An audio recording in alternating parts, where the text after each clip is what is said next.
Praise the lord. మీ అందరికీ ప్రభు పేరిట వందనాలు, శుభాలు. నీ వాక్యము నన్ను బ్రతికించి ఉన్నది, నా బాధలలో అదే నాకు నెమ్మది కలిగించుతున్నది. కీర్తన గ్రంథము 119 కీర్తన 50వ వచనం. వాక్యము అనగా దేవుడు, దేవుడే వాక్యమై ఉన్నాడు. అనగా యేసుక్రీస్తు నిన్న నేడు ఏకరీతిగా ఉన్న దేవుడు యేసుక్రీస్తు. ఈ లోకంలో ఆయనకు అసాధ్యమైనది ఏదీ లేదు. ఈ లోకంలో అనేక మంది వారికి ఉన్న కష్టాలను బట్టో, శ్రమలను బట్టో, నిందలు, అవమానాలను, వేదనను బట్టి, వారికి ఉన్న అనారోగ్య స్థితిని బట్టి, ఆర్థిక స్థితులను బట్టి అందరూ ఉన్నప్పటికీ కూడా, అనగా బంధువులు, పిల్లలు, మిత్రులు, స్నేహితులు, భర్త, భార్య ఆదరించేవారు లేక, అనేక మంది ఉన్నప్పటికీ కూడా పట్టించుకునేవారు లేక, విసిగి వేసారి వారి జీవితాన్ని మధ్యలోనే ముగించుకునే వాళ్ళు మనం చూస్తున్నాం. కానీ వాక్యమై ఉన్న దేవుడు, అనగా వాక్యం సజీవమైనది, వాక్యమే ప్రభువు. ఎప్పుడైతే వారు ప్రభువును వెంబడిస్తారో, వారి హృదయం వాక్యంతో నింపబడినప్పుడు అనేక మందిని ఈ వాక్యం ద్వారా ప్రభువు దర్శించి వాళ్ళ హృదయాల్ని వాక్యంతో నింపి వారి జీవితాన్ని మధ్యలోనే ముగించుకోవాలి అనుకున్న వారిని సైతం కూడా ఈ వాక్యము వారి హృదయాలను, వారి తలంపులను దర్శించి చీకట్లో ఉన్న వారిని కూడా వెలుగులోనికి నింపినది ఈ వాక్యము, అనగా ప్రభువు.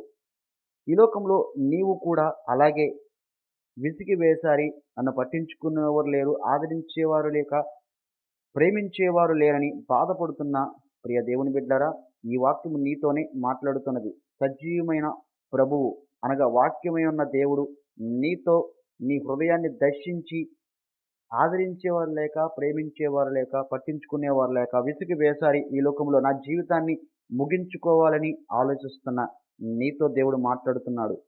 ఇప్పటికైనా ప్రభు వద్దకు వచ్చినప్పుడు వాక్యమే ఉన్న ప్రభువు నీ హృదయాన్ని దర్శించి నిన్ను వెలుగులతో నింపి చీకట్లోంచి నిన్ను విడిపించి సజీవమైన వెలుగులోనికి నింపి నీ హృదయాన్ని, నీ జీవితాన్ని వెలుగులో నడిపించగలడు.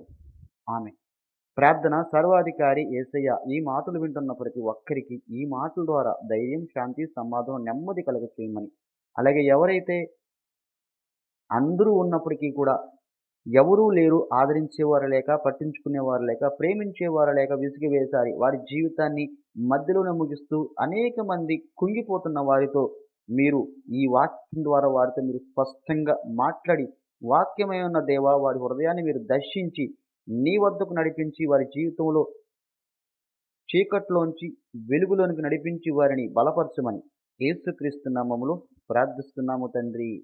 ఆమేన్. మీ అందరికీ వందనాలు. దేవుడి మాటల ద్వారా మీ అందరినీ దీవించునుగాక. ఈ వీడియో మీకు నచ్చినట్లయితే అనేక మందికి షేర్ చేయండి, ఫార్వర్డ్ చేయండి. మీ అందరికీ ప్రభు పేట వందనాలు.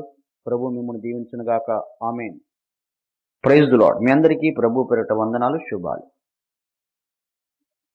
నీ వాక్యము నన్ను బ్రతికించి ఉన్నది, నా బాధలలో అదే నాకు నెమ్మది కలిగించుతున్నది.